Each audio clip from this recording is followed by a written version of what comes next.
এত বিস্তৃত যে একেবারে 5 বছরে সব কিছু করা সম্ভব না, এবং একটা আইন করলে আইনকে মাঠে নিয়ে যেতে গেলেও যে সময় লাগে সে সময়ও কিন্তু অনেক।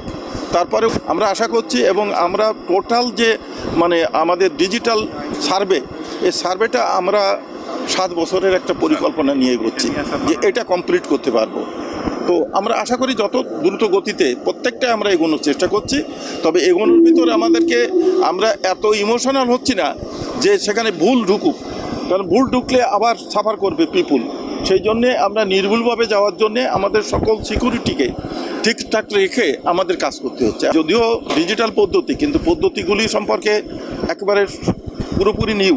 এখন জন্ম সনদ দিয়ে খোলো বিকাশ স্টুডেন্ট অ্যাকাউন্ট, নিজের বিকাশ নিজে কর। এই নিউগুলি, এটার প্রোটেকশন বা এর যে নিরাপত্তা, সেগুলিও আমাদের চিন্তা করতে হচ্ছে। তবে আমরা আশা করি সেপ্টেম্বরের ভিতর এগুলি আমরা ক্লিয়ার করতে পারব। হয়রানির অভিযোগ রয়েছে, কথা আমরাও স্বীকার করছি, কিন্তু হয়রানি কমা শুরু করেছে। কিন্তু একটু সময় দেন আমাদের সময় দেন। আমি তো ক্লিয়ার কাট বলছি, আমাদের ডিসি সাহেব, ইওনো সাহেব, তারা এগুলি লক্ষ্য করবেন, কমিশনার সাহেব আছেন, তারা লক্ষ্য করবেন। আর আপনারা সচেতন, আপনারা সাংবাদিক, মিডিয়ার লোক, আপনারা তুলে ধরবেন। আমরা এগুলি ওয়েলকাম করি। গত সেপ্টেম্বর মাসে সংসদে পাশ হয়, আমিও ছিলাম। তো ওই আইন হলে তার বিধির দরকার হয়।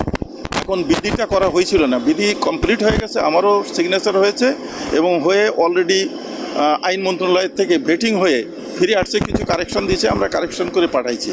এবং এটা ওখান থেকে কারেকশন হয়ে গেলে বিধিটা দিলে এটা প্রয়োগ কার্যক্রমও শুরু হয়ে যাবে। আমরা আশা করছি 1 থেকে 2 মাসের ভিতরে এটা আমরা মাঠে পাঠাতে পারবো।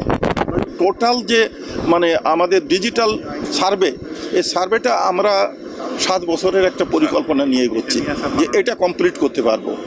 তো আমরা আশা করি যত দ্রুত গতিতে প্রত্যেকটা আমরা এগোনোর চেষ্টা করছি।